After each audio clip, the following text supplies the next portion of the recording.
Good afternoon, Captain Miller. Good afternoon, cadets, and welcome to our special on the future of the Air Force. Today we'll be covering topics such as the future of cyber warfare, the future of space operations in the Air Force, and additionally the future of unmanned aerial vehicles, commonly referred to as UAVs. So to begin, we'll start with our cyber warfare expert, interviewed by Cadet Hong, Mr. Griffin. So, Cadet Hong. Good morning, AS200 class. I'm Cadet Hong, and here with me is Mr. Griffin, a future cyber warfare officer in the Air Force, and we're going to talk about cyber warfare today. So, Mr. Griffin, what is cyber warfare? Well, I would define cyber warfare as a warfighting domain where the target is electronic devices and the information stored on them, and the weapon is digital information. That's pretty interesting, sir. So, how has cyber warfare evolved throughout the years? Well, the big thing that's changed since its inception really is that it's become a lot more accessible. So nowadays, pretty much anybody can get a computer, get an internet connection, even in a third world country, and they can have an effect on a global scale. Okay, so what are some interesting aspects of cyber warfare currently right now that you're working on? Well, one of the most interesting cyber warfare threats that I think that we deal with every day is trust attacks like phishing, or say for example you get an email or a phone call or a text message. You probably assume that it's from the person it says it's from, but how do you know? Same with websites. When you go to a website, do you assume that you're actually being directed to the place that you think you're going to, and do you think that nobody's watching? These are interesting questions, and threat attacks on these trust assumptions are very interesting. That's pretty interesting too. Last question. What kind of futuristic cyber warfare do you see? Something more interesting in the future, maybe that you want to work on in the next years or so? Well, one of the biggest developments that I see continuing to grow in the future is isolated cyber attacks. So cyber attacks where there's no air or ground component attack that goes along with it, but still has a disabling effect. So I think that looking at how we defend against these attacks and also dealing with producing offensive capabilities of our own along the same lines is a very interesting field. This is the only time we have, and back to you, Cadet Shepard. Thank you, Cadet Hong. That was electric. Next, we will be covering space with our correspondent, Cadet Bonifant, who's in Peterson Air Force Base, Colorado. Cadet Bonifant? Cadet Shepard. Some people do not know the difference between what NASA does and the purpose of Air Force Space Command. As a civilian organization, NASA's mission is to pioneer the future in space exploration, scientific discovery, and aeronautics research. Here at Peterson Air Force Base, the mission is straightforward: deliver space and missile capabilities to America and its warfighting commands. And the vision of Space Command is crystal clear: America's leaders delivering responsive, assured, decisive space power.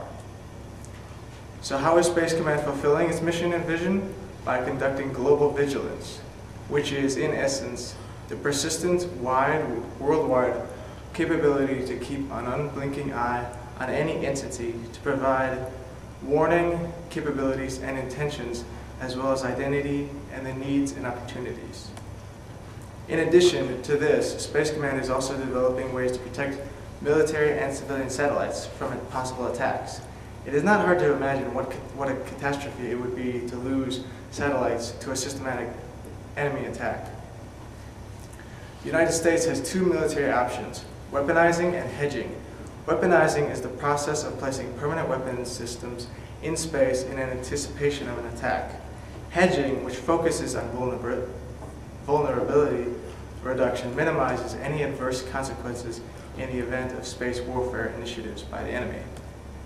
Hedging also deters the enemy from first crossing the critical thresholds of flight testing and deployment of their weapons. The Air Force is considering both hedging and weaponizing. International space law, however, appears to prefer hedging over weaponization. The United States is generally limited to using space for peaceful purposes. Although the Outer Space Treaty does not entirely preclude weaponization, it does restrict it to a fact illustrated by its prohibitions on placing nuclear weapons or weapons of mass destruction into orbit. The only permissible weaponization under either the treaty or U.S. policy might be systems exclusively designed to protect satellites. I'm Cadet 3rd Class Benjamin J. Bonifant, Air Force Space Command Correspondent, Peterson Air Force Base, Colorado. Back to you, Cadet Shepard.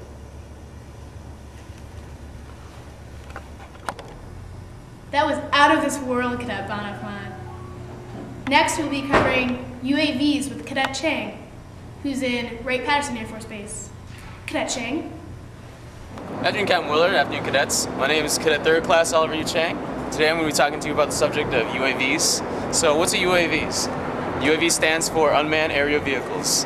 They're currently the new way of flying, and currently they're able to be controlled in two different ways. They can either be controlled by a pilot in a remote location. They can be safely in a bunker somewhere while still controlling the UAV, or they can also fly on their own remotely with automated flying systems. UAVs started back in World War II. They were used back then as targeting devices for training purposes. Currently they come in 6 different flavors.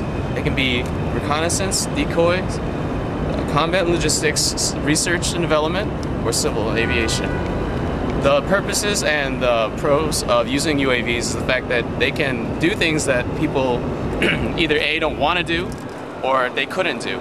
Example, UAVs can go into a very well-secured location, in a situation that would be too risky to put a normal pilot into. They can also perform maneuvers that pilots, even the best pilots today, couldn't handle because of the G-forces involved.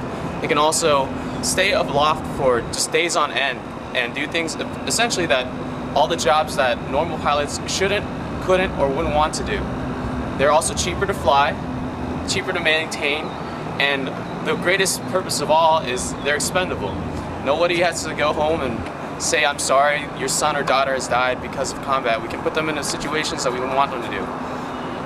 Right now, they're being phased into many sectors. Right now, you've probably heard of many of them, such as the Global Hawk or the Predator. And they're very much an exciting new aspect of the Air Force that's definitely going to come into force in the coming decades. Thank you, Cadet Chang. That was really interesting. Well, today we've covered the future of the Air Force in cyber warfare, space, and UAVs. This concludes our briefing. Are there any questions?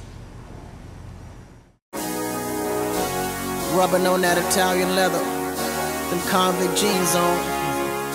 Hey yo, Weezy, you ready? Yeah. Chill. I get it until the sunrise. Doing 90 in a 65. Windows roll down, screaming now.